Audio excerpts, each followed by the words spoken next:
The U.S. will take over the Gaza Strip, and we will do a job with it too. We'll own it.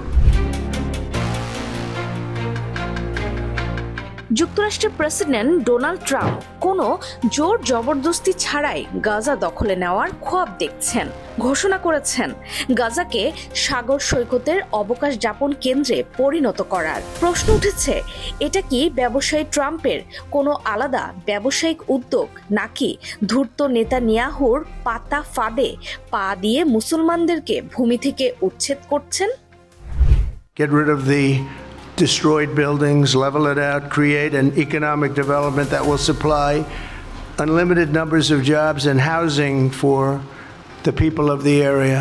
هذه يعني حجة عشان تفريغ الأرض من أصحابها الأصليين، وإنهم يعني يجوا هم المستوطنين إنهم يحتلوا كل غزة. لا يمكن نطلع من البلد إلا على موتنا هان موتنا. Iraq থেকে মার্কিন সৈন্য প্রত্যাহারের সময়ে Trump বলেছিলেন মধ্যপ্রাচ্যের অন্তহীন যুদ্ধ থেকে যুক্তরাষ্ট্রকে সরিয়ে নিতে চান তিনি।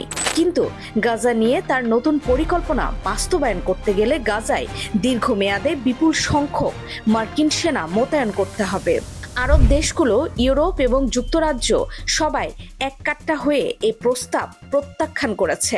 এরা কেউই গাজা দখলে সহায়তা করবে না। কিন্তু যদি মার্কিন সেনারা সেখানে প্রবেশ করেন, তাহলে তারা অবধারিতভাবে ইসলামী জঙ্গিদের হামলার লক্ষ্যবস্তুতে পরিণত হবে। গাজা তখন ট্রাম্পের জন্য আরেকটি ইরাক হয়ে উঠবে। আর এই বিপর্যয় ইরানের নেতৃত্বাধীন প্রতিরোধ জোটের জন্য এক আশীর্বাদ হয়ে দেখা দেবে।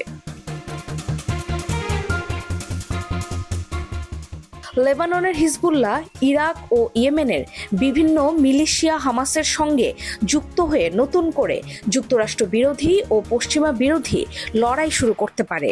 এমনকি সিরিয়া নিয়ন্ত্রণহীন মরুভূমিতে নতুন করে সংগঠিত হওয়া ইসলামিক স্টেটও নিশ্চুপ থাকবে না। এ বিশৃঙ্খলা রাশিয়ার জন্য উপকারী হবে, কারণ তা পশ্চিমা বিশ্বের মনোযোগ অন্যদিকে সরিয়ে দেবে।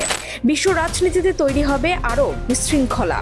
লাভবান হবে ট্রাম্পের এই মুহূর্তের শত্রু চীন। তবে ট্রাম্পের নতুন পরিকল্পনায় কট্টরপন্থী ইহুদি, জাতীয়তাবাদী ও ধর্মীয় উগ্রবাদীরা উল্লাস করছে।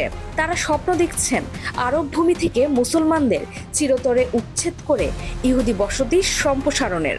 ট্রাম্পের কথার পর নেতানিয়াহু আর ইসরায়েলের অর্থমন্ত্রী বেজালেল স্ট্রমিচও ঠিক এমনই বলছেন। আর তাই অনেকে ট্রাম্পের নতুন ঘোষণায় দেখছেন নেতানিয়াহুর ফাঁদ। কারণ যুদ্ধবিরতির শর্ত মেনে নিয়ে ইসরায়েল পরাজয় মেনে নিয়েছে। এখন ট্রাম্পকে দিয়ে যদি বল প্রয়োগ না করে কৌশলে গাজা থেকে গাজার মানুষদের উচ্ছেদ করা যায়। অনেকের মতে বিবিসির আন্তর্জাতিক সম্পাদক জেরেমি বোয়ানো মনে করেন, ট্রাম্পের গাজা নিয়ে সাম্প্রতিক উক্তির পেছনে ব্যবসায়িক উদ্দেশ্য ছাড়াও আছে নোবেল পাওয়ার সুপ্ত বাসনা। কারণ মধ্যপ্রাচ্যের সংকট অনেক রাজনীতিবিদদের জীবনে নোবেল এনে দিয়েছে, বিশেষ করে মার্কিন প্রেসিডেন্টদের। তাই আনপ্রেডিক্টেবল ট্রাম্পেরও চাওয়া হয়তো নোবেল। তাই গাজা নিয়ে এমন উদ্ভট পরিকল্পনা। তবে তিনি যদি সত্যি ইসরায়েলকে সাথে নিয়ে এমন কিছু করতে চান, তবে তা রূপ নিতে পারে বিশ্বযুদ্ধের। তাই আশঙ্কা করছেন বিশ্লেষকরা।